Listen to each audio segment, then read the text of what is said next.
감사합니다. 오늘 말씀 우리에게 주신 말씀은 고린도전서 6장 12절로 20절입니다. 고린도전서 6장 12절로 20절 말씀. 신약성경 269면에 있습니다. 고린도전서 6장 12절로 20절 말씀 우리 한 절씩 교독하지요. 모든 것이 내게 가하나 다 유익한 것이 아니요 모든 것이 내게 가하나 내가 무엇에든지 얽매이지 아니하리라. 음식은 배를 위하여 있고 배는 음식을 위하여 있으나 하나님은 이것저것을 다 패하시리라. 몸은 음란을 위하여 있지 않고 오직 주를 위하여 있으며 주는 몸을 위하여 계시느니라. 하나님이 주를 다시 살리셨고 또한 그의 권능으로 우리를 다시 살리시리라. 너희 몸이 그리스도의 지체인 줄을 알지 못하느냐? 내가 그리스도의 지체를 가지고 창녀의 지체를 만들겠느냐? 결코 그럴 수 없느니라. 창녀와 합하는 자는 그와 한 몸인 줄을 알지 못하느냐? 일러스되 둘이 한 육체가 된다 하셨나니 주와 합하는 자는 한 영이니라. 음행을 피하라. 사람이 범하는 죄마다 몸 밖에 있거니와 음행하는 자는 자기 몸에 죄를 범하느니라. 너희 몸은 너희가 하나님께로부터 받은 바 너희 가운데 계신 성령의 전인 줄을 알지 못하느냐? 너희는 너희 자신의 것이 아니라 함께 읽지요. 값으로 산 것이 되었으니 그런즉 너희 몸으로 하나님께 영광을 돌리라. 아멘. 아멘.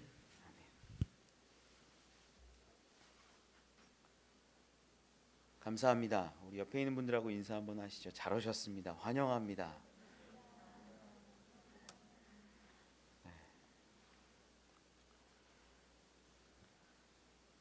한 청년하고 대화할 기회가 있었습니다. 이 청년한테 제가 물었어요. 나중에 뭘 하고 싶냐고. 뭘 하고 싶냐고 물으니까 이 청년이 대뜸 하는 얘기가 CEO랍니다. CEO가 되고 싶대요. 제가 CEO가 왜 CEO가 되고 싶냐라고 물었더니 그 친구가 하는 말이 뭐 스티브 잡스나 요즘 일론 머스크, 빌 게이츠 이런 사람들을 동경한대요. 멋있죠? 제가 계속 대화하는 가운데 뭘 좋아하나 이렇게 물어봤어요.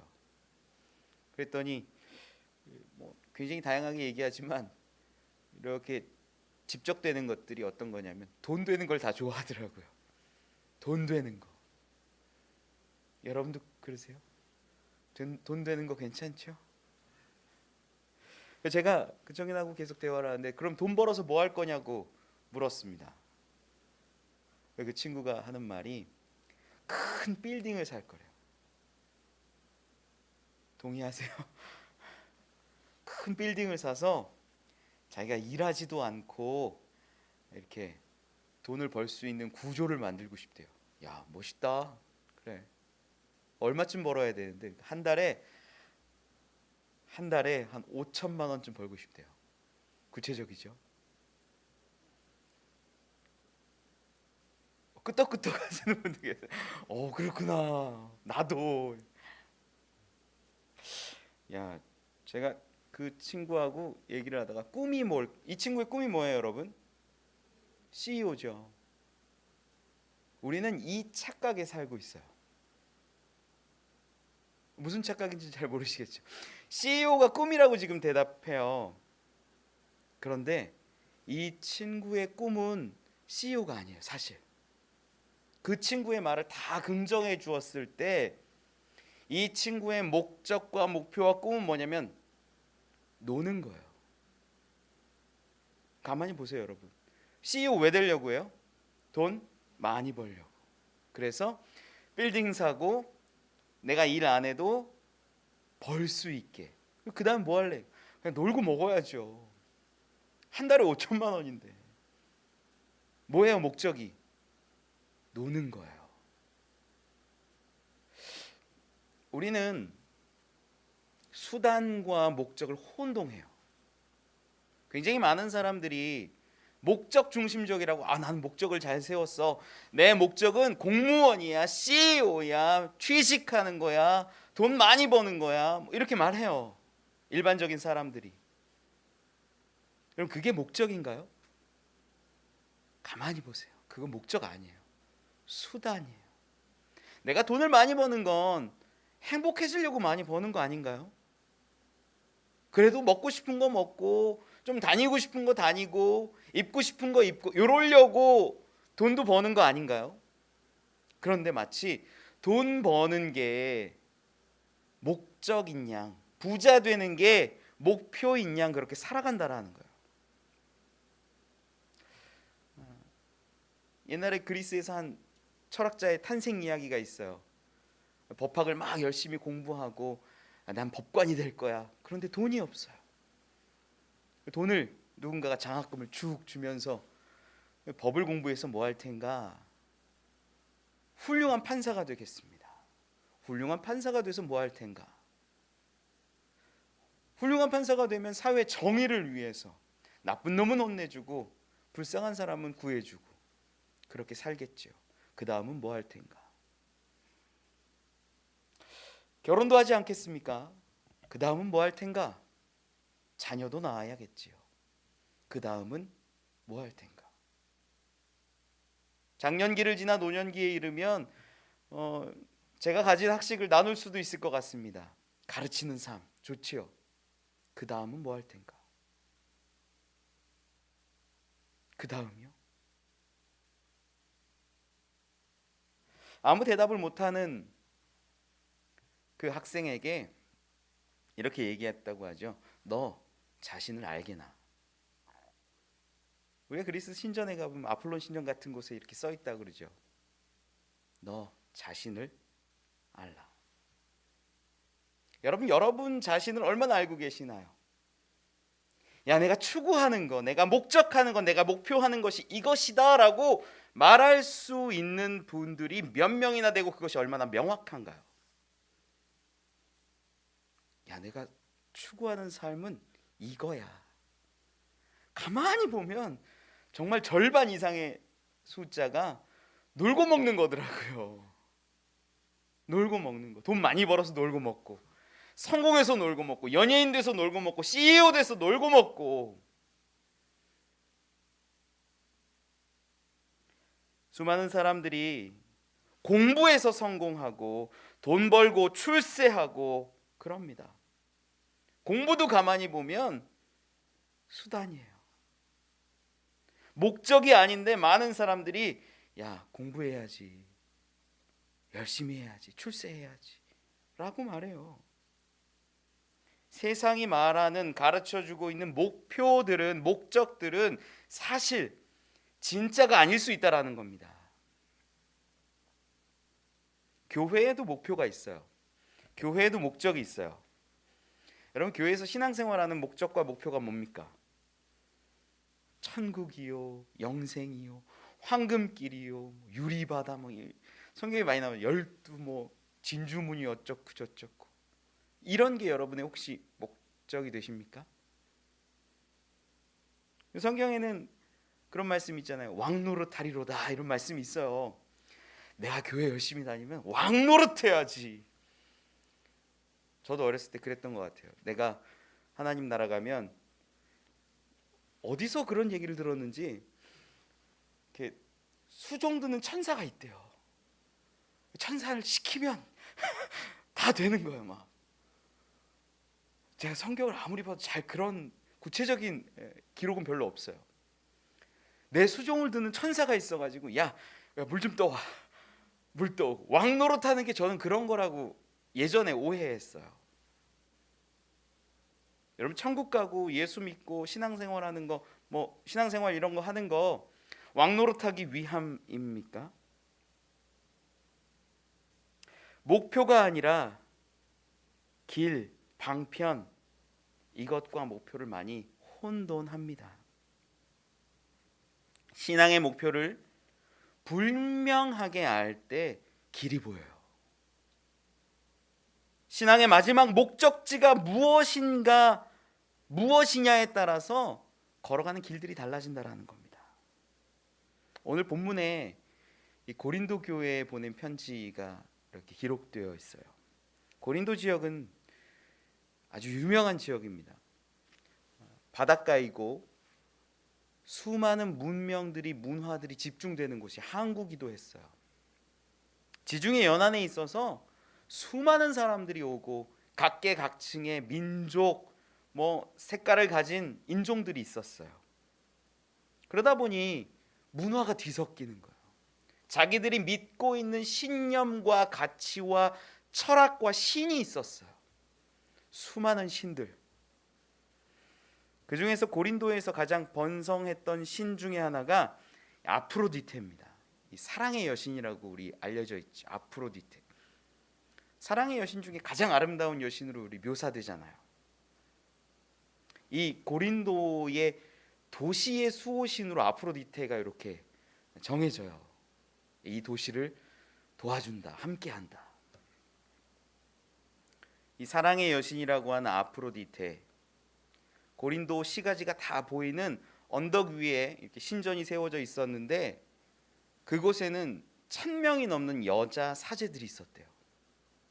그리고 이 제사의 일환이라고 해서 수많은 음란 행위가 그곳에서 이루어집니다. 그런데 고린도 사람들도 그 지역에서 그 문화 가운데서 살아가다 보니까 이게 문제가 별로 안 되는 거예요.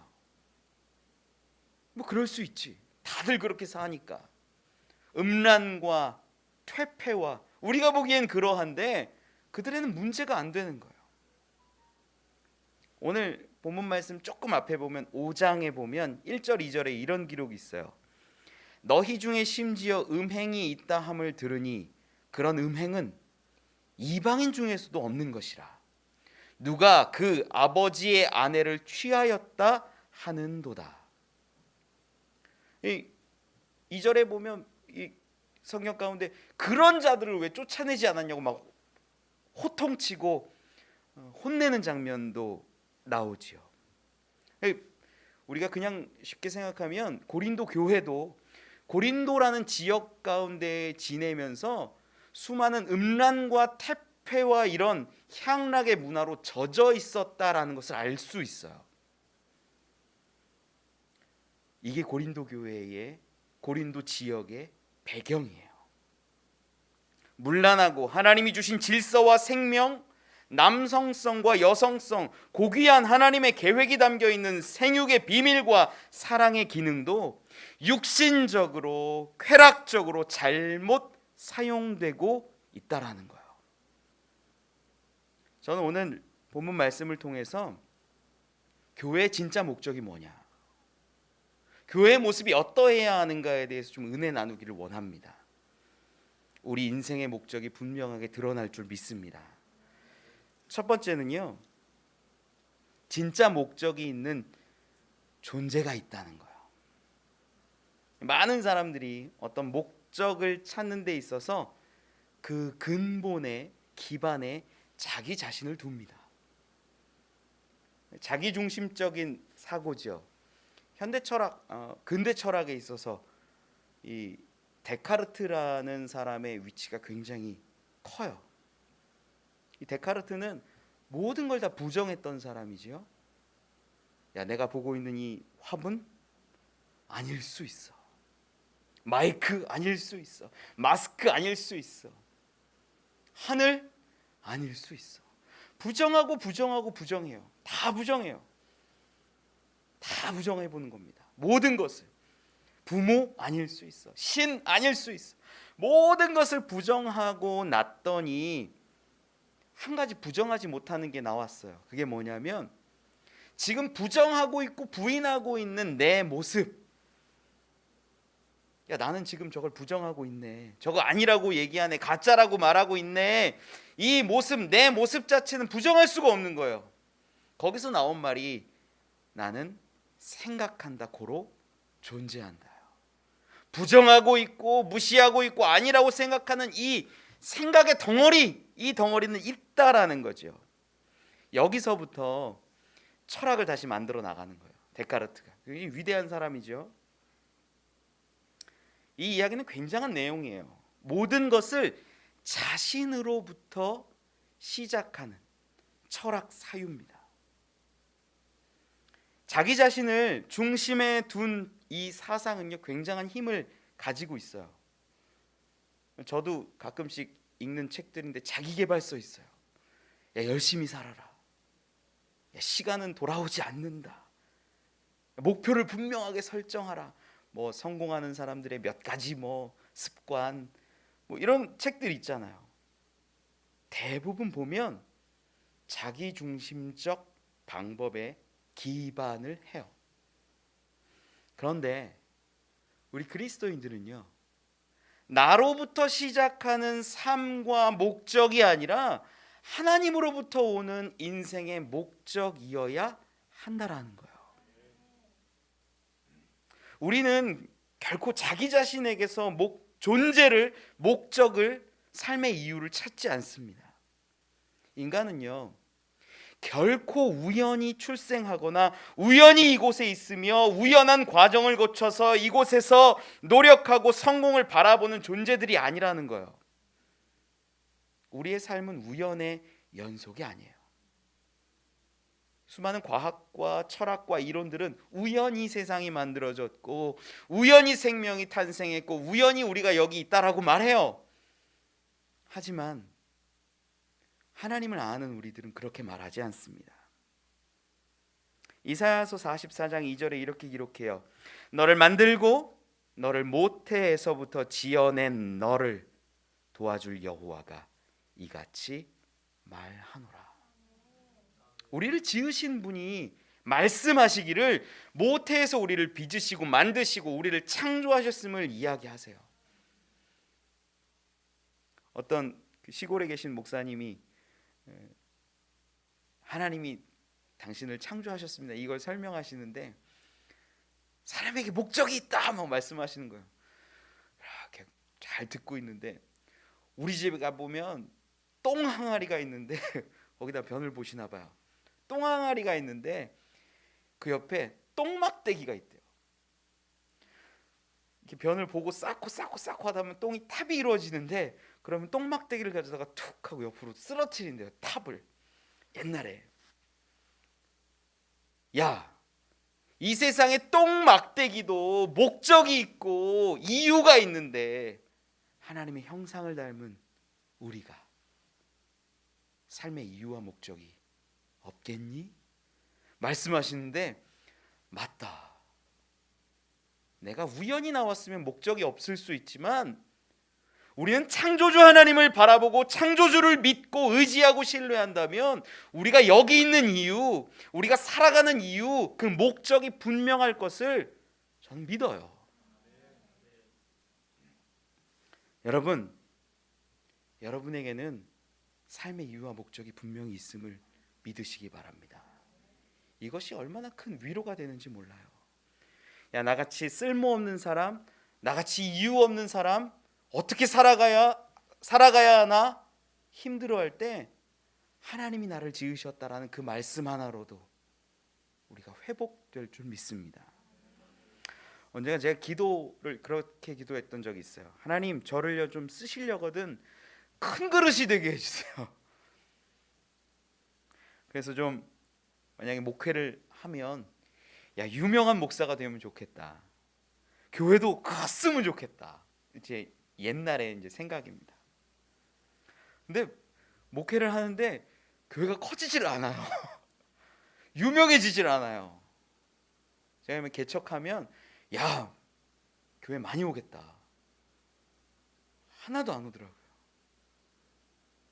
그런 시간들을 바라보면서 하나님, 뭐 유명해지는 걸 바라지는 않는데 하나님, 저에게 주신 삶의 목적이 뭡니까? 언젠가 한 번은 아무도 없고 의자만 가득한 이 자리에서 설교를 막 했어요, 혼자. 이걸 내가 왜 하지 나중에 생각도 들었는데, 하나님, 저에게 이런 시간들을 주신 이유는 뭡니까? 제가 여기 서 있는 건 왜 서 있고 이 시간에 아무도 듣지 않는데 설교하고 있는 건 뭡니까? 설교가 끝났는데 어떤 분이 들어온 적도 있어요. 처음 보는 분이. 다시 시작해야 되나 고민도 하고. 제 마음에 주셨던 마음이 찬송가 214장에 내 모습 이대로 주 받으옵소서, 그 고백이 있죠. 그 마음을 주시는데 저는 이 목사라는 직분에 좀 이렇게 많은 것들을 생각했던 것 같아요. 목사라는 직분으로 교회를 위해서 쓰시겠지요. 전도자로 부르셨다면 전도자로 전도하게 하시겠지요. 설교자로, 때로는 찬양하는 자로 수많은 방법으로 저를 부르실 수 있어요. 그런데 저에게 있어서 원초적인 하나님의 부르심은, 창조의 목적은 하나님의 아들이요 딸이었다라는 것입니다. 저에게 이름이 있어요. 김도형이라는 이름. 그 이름에 맞게 살아가는 것이, 하나님의 아들로서 살아가는 것이 가장 저에게 귀한 목적이었다라는 것입니다. 그리고 나서 생각하니까 야, 교회가 크지 않아도 감사하더라고요. 이 얼마나 감사해요. 성도와 함께 할 수 있고 찬양할 수 있고, 저에게 주신 가정이 얼마나 감사해요. 하나님의 자녀 삼으신 게 얼마나 귀하고 복돼요. 저는 지금도 카페 일로, 교회 일로, 또는 가정에서 이렇게 아이들을 돌보면서 치여 살아요. 그런데 여러분 그거 아세요? 이 진리를 아는 사람, 그 치여 사는 것도 감사하게 돼요. 솔직히 힘들 때도 있어요. 그런데 돌아서면 감사하게 되더라고요. 제가 김도형이 아닌 성공한 목회자가 되길 바란다면, 제가 김도형이 아닌 큰 교회 담임이 되길 바란다면, 그것은 김도형이라는 하나님이 주신 목적을 넘어서 제가 제 마음 가운데 내가 되고 싶어 하는 것들을 목적하고 목표를 세운 것인지도 몰라요. 교회가 커지고 성장하는 게 제 삶의 목적이 아니라 그냥 김도형, 저에게 부르신 그대로 이 자리에서 항상 노력하고 열심을 내는 그것이 제게 주신 하나님의 목적이었다라는 거죠. 아직 한참 부족하지만 저는 아버지의 자리로, 남편의 자리로, 목회자의 자리로, 교회를 이끄는 사람의 자리로 더 노력하고 열심을 낼 겁니다. 그게 하나님이 저에게 주신 목적이에요. 내가 계획하고 내가 세운 목적이 아니라 하나님이 주신 그 모습 그대로 이루어가는 것, 그것을 깨닫는 것, 철학적인 말로 메타인지라고 해요. 내가 하려는 게 아니라 하나님이 주신 것으로서 깨닫는 것. 오늘 본문의 12절에 이렇게 기록해요. 모든 것이 내게 가하나 다 유익한 것이 아니요, 모든 것이 내게 가하나 내가 무엇에든지 얽매이지 아니하리라. 모든 것이 가능하지만 유익한 것이 아니에요. 제가 돈 버는 것도 나쁘지 않고요, 유명해지는 것도 나쁘지 않아요, 큰 교회 이루는 것도 나쁘지는 않아요, 인기 있는 것도 나쁘지는 않아요. 그런데 그것에 얽매여서 하나님이 주신 그 목적을 잃어버린다면 그건 문제 있는 거예요. 음식은 배를 위해 있고 배는 음식을 위해 있지만 그것에 머무르지 말고 하나님이 주신 목적을, 계획을, 목표를 깨닫는 우리가 되길 원합니다. 세상의 이치와 생각에 머무른다면 하나님의 뜻을 찾을 수 없습니다. 여러분에게 주신 건강, 그 여러분을 위해서 쓰라는 것이 아닐 수 있어요. 여러분에게 주신 가정, 여러분에게 주신 물질, 여러분에게 주신 자녀, 그건 여러분 마음대로 쓰라고 주신 것이 아닐 수도 있어요. 어떻게 쓰든 가능하지만 더 깊은 하나님의 뜻을 찾아보십시오. 바울은 그걸 깨달았던 거예요. 배는 음식을, 음식은 배를 위하여 있지만 이것이 다 패해지는 그날이 오리라. 새로운 하나님의 뜻을 그는 깨달았던 거예요. 나로부터 세워지는 존재의 목적이 아닌 하나님으로부터 주시는 받는 존재의 삶의 그 목적과 목표가 세워지기를 소망합니다. 두 번째 은혜 나누었으면 하는 것은요, 예수님과 우리의 몸이 짝을 이룬다라는 거예요. 오늘 본문 말씀의 13절 이제 하반절에 이렇게 기록하지요. 하나님은 이것저것을 다 패하시리라. 몸은 음란을 위하여 있지 않고 오직 주를 위하여 있으며 주는 몸을 위하여 계시느니라. 이것이 좀 말씀 자체가 좀 쉽지는 않은 말씀이 어려워요. 대꾸를 이루어서 보면 조금 편한데, 몸이 배이고 음란이 음식이에요. 고린도 교회에 있는 많은 사람들은 몸이 있고 배가 있으니 음식을 취하고 음란을 당연하다고 여겼습니다. 그런데 하나님은, 이 바울은 하나님께서 이 생각을 폐하실 것을 믿어요. 그리고 몸의 참된 목적이 뭐냐? 몸은 주를 위해 있다라고 그가 선포해요. 또 주는 몸을 위해 있다라고 기록하죠. 이게 놀라운 고백이거든요. 잘 읽어보면 주는 몸을 위해서 계신다라는 것이 사실은 부활을 의미합니다. 이 13절 그 뒷부분하고 14절을 같이 읽어보면 이렇게 기록해요. 주는 몸을 위하여 계시느니라.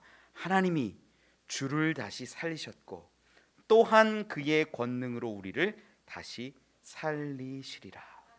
하나님께서 예수 그리스도를 그의 권능 가운데 살리셨고 그 살리심의 연장선 가운데 무엇이 있냐면 우리를 다시 살리실 것이라는 그 소망과 믿음이 있다라는 거예요.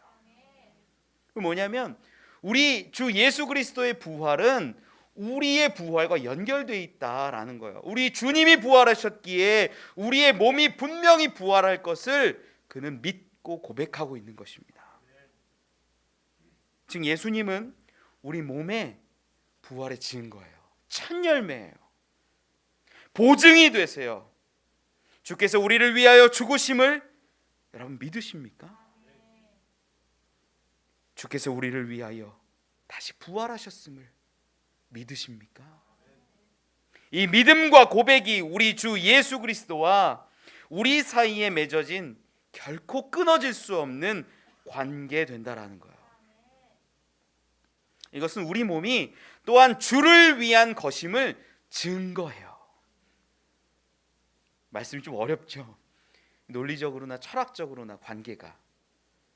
제가 이걸 설명하려고 어떻게 고민을 하다가 이거 어떻게 설명을 해야 고민했는데, 이걸 바울이 음식과 배로 설명한 이유가 있어요.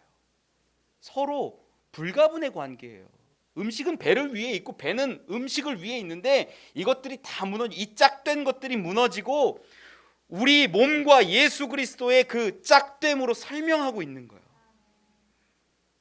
보통 우리에게 육신과 몸을 주신 것은 먹을 것을 취함이거나 욕망을 위한 것이에요. 그런데 이것이 패하여지고 우리의 몸은 오직 주를 위한 것됨을 성경은 증언합니다. 우리는 세상과 짝을 지어 살길 바라잖아요. 세상에서 성공하고 세상에서 많이 소유하고 세상에서 누리고 세상에서 평안하고 세상에서 건강하고. 우리 짝은 세상이 아니라 우리 주 예수 그리스도 됨을 믿으시기 바랍니다. 저는 여러분께 물어보고 싶어요. 여러분의 짝이 누구냐는 거예요. 내가 짝이 됐으면 좋겠다. 돈이에요? 성공이에요? 빌딩이에요? 유명해지는 거예요? 술 담배입니까? 마약이나 도박입니까? 혹은 열심히 일하는 거, 그래서 인정받는 거, 이런 겁니까? 어쩌면 자녀입니까? 수많은 세상의 짝들이 있어요. 내가 소유하고 싶고 내가 추구하고 싶고 내가 이루고 싶은 것들이 있어요. 그런데 그렇게 그 짝을 위해서 살아가는 것, 그것은 배가 음식을 위해 살아가고 음식이 배를 위한 것, 그것밖에 안 된다라는 거예요. 성경은 우리가 주와 함께 한 몸이 되고 한 영이라고 증언합니다. 16절 17절에 기록합니다. 창녀와 합하는 자는 그와 한 몸인 줄을 알지 못하느냐. 일러스되 둘이 한 육체가 된다 하셨나니 주와 합하는 자는 한 영이니라. 우리 짝이 세상이 아니라, 음란이 아니라, 물질이 아니라, 우상 숭배가 아니라 우리 주 예수 그리스도 그분 되기를 축원합니다. 언젠가 제가 설교를 하다가 예화를 들었는데 철수와 영이라는 예화를 들었던 적이 있어요. 픽션인데요, 소설인데 그냥 했던 얘기인데 누군가 충격적이라는 얘기를 했었어요. 철수는 예쁜 영희를 만나요. 예쁜 영희를 만나가지고 둘은 사랑하는 사이가 되고 결혼합니다. 철수는 열심히 해서 회사에서도 성공하고 인정받고 살아가요. 영희는 음식도 잘하고 집안일도 잘하고 깨끗이 하고 단란한 가정을 이룬 것 같아요. 그런데 하루는 철수가 집에 왔는데 영희가 예쁘게 옷을 입고 화장하고 외출 준비를 하는 거예요. 어디 나가? 전에 만나던 남자친구 좀 만나려고요. 그게 무슨 말이야? 우리 결혼했잖아. 난 당신을 너무 사랑해요. 당신을 너무 사랑하고 당신과 함께하고 있는 이 삶도 너무나 좋은데 난 그렇게는 못하겠어요. 내가 예전에 즐기던 것들 다 즐기면서 그렇게 살래요. 친구랑 데이트 좀 하고 하룻밤 지내고 올게요. 여러분, 이 모습이요, 굉장히 누군가 얘기할 때 충격적이라고 얘기를 했는데, 우리는 원래가 하나님과 함께 했고 하나님과 동행했던 자들인데 그 동행이 깨어지고 짝이 깨어지고 그것을 잊고 살아가게 됐습니다. 심지어 이 자리에 나와서 예배하고 하나님 사랑한다고 고백하는 이들도요, 세상을 더 사랑하고 물질을 더 사랑하고 명예를 더 사랑하고 성공을 더 사랑하는 사람들이 얼마나 많은지 몰라요. 예수님과 우리의 관계를 성경은 혼인잔치로 비유합니다. 천국을 혼인잔치라고 말해요. 하나님은 이스라엘의 타락과 우상 숭배, 이방신을 섬기는 그 행위를 가리켜 음행했다라고 말씀하십니다. 매우 가까운 관계, 삶의 관계의 근본에 배우자가 있듯이 예수님은 우리와의 관계, 천국의 삶을 그렇게 비유하셨어요. 혼인으로. 본문 15절에서 18절에 이렇게 기록합니다. 너희 몸이 그리스도의 지체인 줄을 알지 못하느냐. 내가 그리스도의 지체를 가지고 창녀의 지체를 만들겠느냐. 결코 그럴 수 없느니라. 창녀와 합하는 자는 그와 한 몸인 줄을 알지 못하느냐.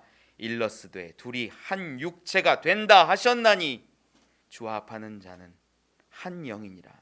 음행을 피하라. 사람이 범하는 죄마다 몸 밖에 있거니와 음행하는 자는 자기 몸의 죄를 범하느니라. 이 고백은요, 우리의 음행이 얼마나 예수님을 더럽게 하고 모욕하게 하는지를 이야기하고 있어요. 세상을 사랑하고 음행을 사랑하고 우상을 숭배하고 물질을 사랑하는 그 모습들이 예수님 앞에 예수님을 모욕되게 한다라는 거예요. 고린도 교회 가운데 음행하는 자들에게 어찌 그 몸이 주와 함께하는 주와 짝한 한 몸이요 하나된 영인데 창녀와 합하는가, 음행을 일삼는가 호통합니다. 보통의 죄들은 내 몸 밖의 죄를 짓지만 음행의 죄는 내 몸 안의 죄를 짓고 그리스도를 욕보이는 것이라고 성경은 말씀합니다. 여러분, 육신적인 음행하지 않는다라고 괜찮다 여깁니까? 아니에요. 지금도 돈을 쫓아서, 성공을 쫓아서, 출세를 쫓아서, 안전을 쫓아서 그런 인생들이 얼마나 많이 있습니까? 그것도 음행이에요. 우상도 음행이에요. 돈을 바라보고 심지어 자녀를 하나님보다 더 사랑하는 것도 우리 가운데 음행이 될 수 있다라는 겁니다. 저는 여러분들이 우리 주 예수님과 하나 되고 짝을 이루어 살아가길 원합니다. 주께서 우리를 위해 사셨고 죽으셨고 부활하셨듯이 우리도 주를 위해 살고 죽고 고난받고 영광받기를 원합니다. 그것이 주와 함께 짝하여 사는 삶입니다. 마지막 은혜 나누었으면 하는 것은요, 그리스도의 지체로 성전의 삶을 살아가라는 것입니다. 파트리크 쥐스킨트의 소설 향수라는 소설이 있어요. 처음에 읽었을 때는 깜짝 놀랐죠. 굉장히 음흉한 이야기입니다. 18세기 프랑스가 배경인데요, 이 파리에는 악취로 가득해서 사람들이 다니는 거 별로 안 좋아했어요. 상류층 여인들은 뭘 좋아하냐면 그래서 향수를 좋아합니다. 더러운 냄새도 없애고 몸에서 나는 조금 안 좋아 보이는 것들 가릴 수 있으니까요. 후각에 민감한 남자 이 그르누이가 주인공인데 어렵게 어린 시절 보내다가 이 조향사가 돼요. 향수를 만드는 사람. 천부적인 재능이 있어요. 직감적으로 어떻게 하면 사람들이 좋아하는 고급 향수가 나오는지를 알아요. 이 그르누이가 나중에 승승장구하면서 막 여인들이 환호합니다. 그렇게 고급 향수를 만들어내니까 비싼 값에 팔리고 성공에 성공을 거듭하지요. 그런데 최상급의 향수를 얻으려고 이 청순한 소녀 25명의 가죽을 벗기는 끔찍한 괴행을 저질러요. 살인까지 한 거예요. 나중에 그 행동이 발각되고 도망갑니다. 썩은 묘지 가운데로 도망을 갔는데 푹푹 찌는 어떤 여름날 그곳에서 죽어가는 이야기예요. 세상 사람들이 교회를 지나다닐 때, 교회 근처를 다닐 때 어떤 향을 맡을까요? 내 옆에 있고 나를 잘 아는 사람들은 나에게서 어떤 냄새를 맡을까요? 갈등과 시기와 위선과 욕심의 냄새를 맡고 있지는 않을까요? 자기 자랑과 이기심과 음란의 냄새가 나는 것은 아닌가요? 어쩌면 사랑의 마음과 감사와 이해와 용서의 향기가 나는 사람도 있을 수 있지요. 예수님께서 이 고난을 받으시기 얼마 전에 베단이라는 작은 마을에서 한 여인과 만납니다. 요한복음 12장 3절에 이렇게 기록해요. 마리아는 지극히 비싼 향유 곧 순전한 나드 한 근을 가져다가 예수의 발에 붓고 자기 머리털로 그의 발을 씻으니 향유 냄새가 집에 가득하더라. 믿음의 향기가 있어요. 사랑의 향기가 있어요. 친절의 향기가 있고 온유와 겸손과 충성과 인격의 향기들이 있습니다. 용서의 향기도 있습니다. 후에 그녀를 가리켜서 마태복음 26장 13절에는 온 천하에 어디서든지 이 복음이 전파되는 곳에는 이 여자가 행한 일도 말하여 그를 기억하리라. 아름다운 향기는요 영원할 수도 있다라는 거예요. 과거에 구약 시대에는 하나님 앞에 제사 드릴 때에 희생의 제물을 번제단 위에 놓고 불을 살랐어요. 불을 사르는 까닭은 그 향연이 높이 하늘로 올라가서 하나님께 상달되기 위함이었지요. 하나님은 이 번제의 향연을 흠양하시고 때론 축복하시기도 하셨어요. 그런데 신약에 와서는 이것이 변하지요. 그리스도께서 그 흠없는 몸으로써 단번에 우리 모든 자들의 모든 죄를 대신해서 향기로운 제사를 드리신다라는 거예요. 에베소서 5장 2절에 이렇게 기록합니다. 그는 우리를 위하여 자신을 버리사 향기로운 제물과 희생 제물로 하나님께 드리셨느니라. 예수님께서 완성하신 그 제사의 향연이 하나님 보좌 앞에 상당합니다. 그리고 그 다음부터는 믿음으로써 누구든지 예수를 믿는 자는 제 몸으로서 산 제사를 드리라고 성경은 우리에게 말씀하는 거예요. 이 말은 곧 신약 시대에는 하나님 앞에 찬송과 기도, 또 헌금하고 말씀 듣고 우리가 이웃을 사랑하고 돌보고 섬기는 그 모든 것들이 예배가 되고 하나님의 기쁨이 되며 하나님이 흠양하시는 제물 된다라는 것입니다. 히브리서 13장 16절에는 이렇게 기록해요. 오직 선을 행함과 서로 나누어 주기를 잊지 말라. 하나님은 이 같은 제사를 기뻐하시느니라. 섬기는 것도 제사라고 성경은 말씀하는 거예요. 나누는 것도 제사고 향기고 하나님 앞에 놀라운 기록이라고 말씀하는 거예요.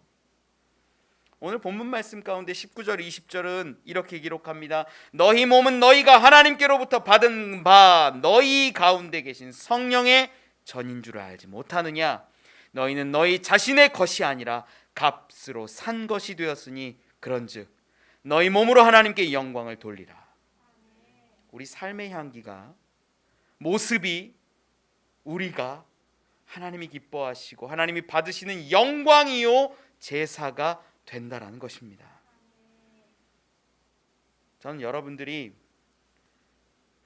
교회로, 성전으로 살아갈 수 있기를 원해요. 왜 제단 앞에서 매일같이 제사를 드렸을까요? 왜 하나님의 기쁨이 되기를 원했고 하나님께 그 향기들을 올려드렸을까요? 거룩한 향기를 내십시오. 아름다운 삶을 사십시오. 사랑하고 섬기고 나누어 줄 수 있는 사람들이 되기를 원합니다. 그것이 하나의 제사가 될 수 있다라는 거지요. 정결하세요. 술, 담배, 우리가 원했던 수많은 욕망, 욕심 이제는 버릴 수 있기를 원합니다. 마약과 도박, 정욕과 탐심으로 우리 삶을 채우지 마세요. 정결하십시오. 그것이 하나님이 기뻐하시고 받으시는 제사 됩니다. 고린도후서 2장 14절 15절에 이렇게 기록합니다. 항상 우리를 그리스도 안에서 이기게 하시고 우리로 말미암아 각처에서 그리스도를 아는 냄새를 나타내시는 하나님께 감사하노라.